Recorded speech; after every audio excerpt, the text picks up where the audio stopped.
Will we see more big upsets in week?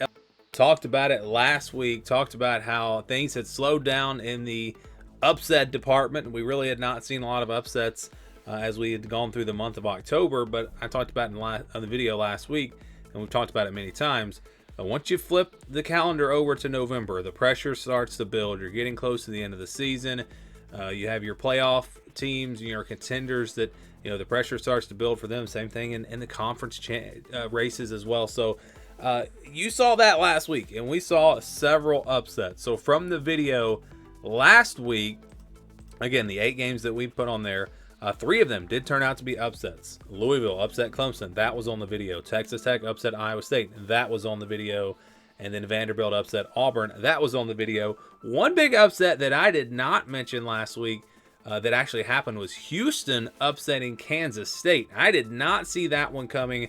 That was, to me, the biggest surprise from last week. Now, as we get to week 11, it's kind of tough to find the upsets, honestly, because there are a lot of games where the spread is under 4 points. And again, the spread has to be 4 points or more to be considered an upset. At least that's how we do it with these videos.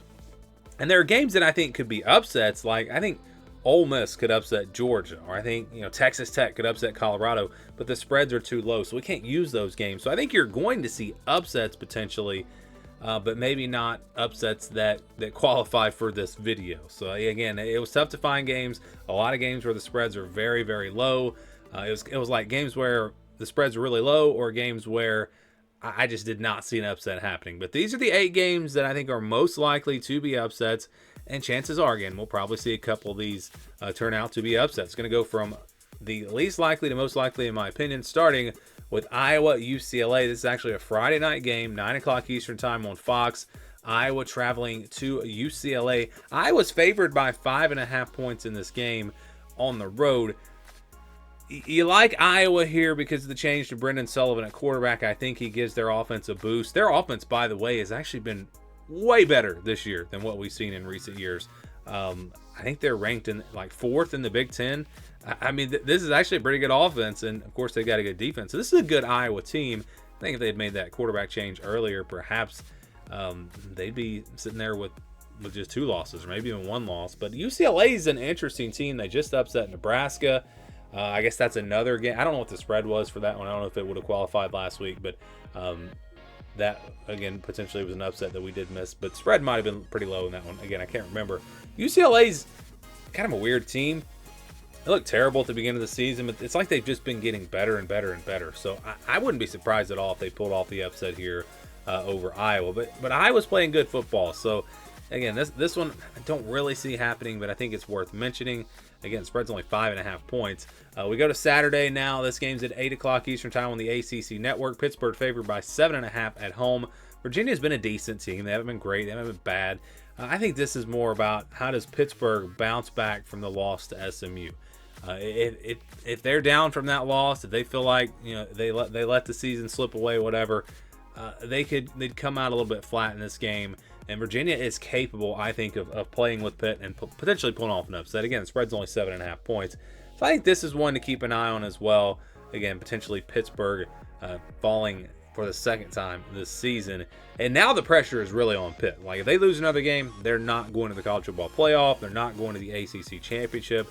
If they win, they're still alive. So, if anything, pressure is kind of maybe higher now for Pitt.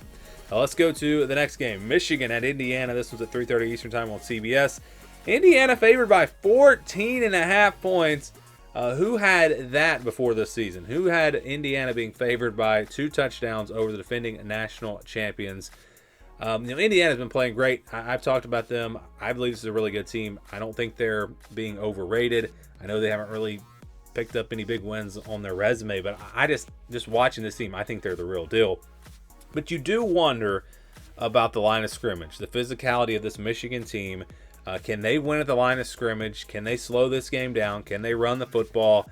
I think there's a path for Michigan to possibly pull off a big upset here, but it's going to come down to that. It will come down to their defensive line winning, their offensive line winning.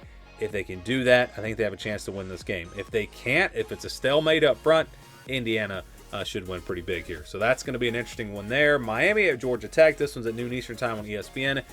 Miami's favored by 11.5. This is one of those games that I circled early on, or really in the preseason, before the season started, this is one of those games I circled as a potential trap game, upset alert game, whatever, for Miami.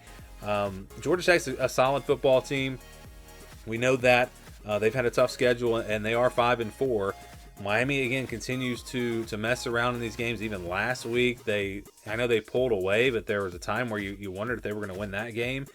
I do think that all these close games for Miami have helped them. I think that will help them for a game like, games like these where I don't think they're going to overlook opponents.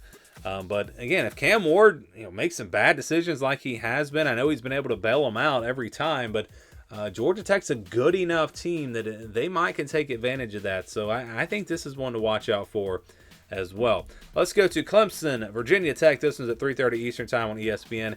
This is really just about, Clemson's favored by 6.5. This is really just about the fact that maybe Clemson's not very good. Was that Louisville game, was that the real Clemson, or did they just have a bad game? I don't know, because they never really played anyone else besides Georgia, and we saw a team that looked pretty good in the first half and pretty awful in the second half.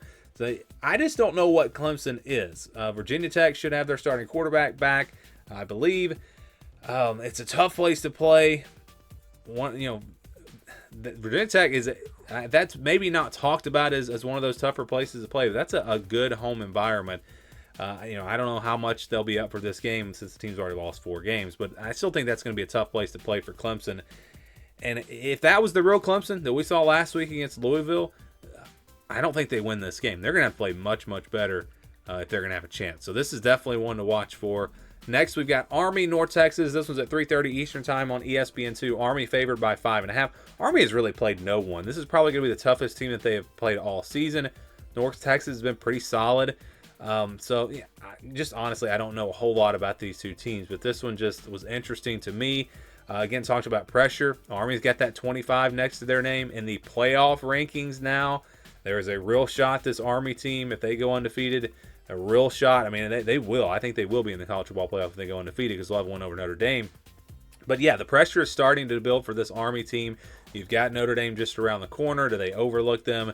Potentially, we'll see. But again, North Texas is a solid team. I think this will be a close game. I think the spread is 5.5 for a reason.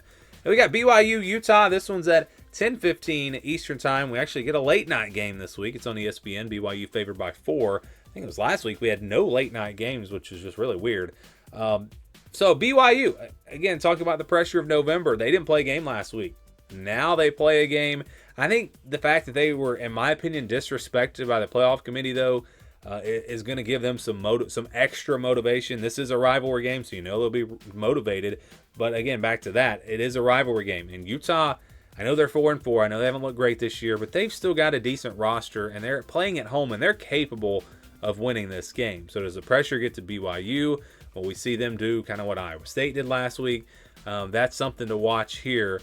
BYU has played better. Throughout the season, they've clearly been the better team or played better, but I still think this Utah roster is good enough to possibly get them an upset win here in this one. And then finally, West Virginia, Cincinnati. This one's at noon Eastern Time on FS1. Cincinnati favored by 4.5. West Virginia's kind of been up and down. Cincinnati's been decent. They've been solid, better than I expected, but I still don't think they're a great team. I think West Virginia is capable of going in there and pulling off an upset. This will be an interesting one here. This is really, to me, a coin flip game, a game that can go either way. So, of course, it could be an upset, and I think it's the most likely upset here of Week 11. And also, again, the spread's 4.5 points, so it makes sense that it would be the final game here in the video. So those are the games that I think could potentially be big upsets this weekend. I don't really see Florida upsetting Texas or Mississippi State upsetting Tennessee. There's some big ones out there. Oregon, I think, is playing Maryland. I just don't see any of those types of upsets happening this weekend. But maybe I'm wrong. Do you guys agree? Do you disagree? Give me your thoughts on some of those games and an upset that you might that you think could happen that maybe I didn't mention. Again, your thoughts on Week 11 and potential upsets. Leave them for me down in the comments below.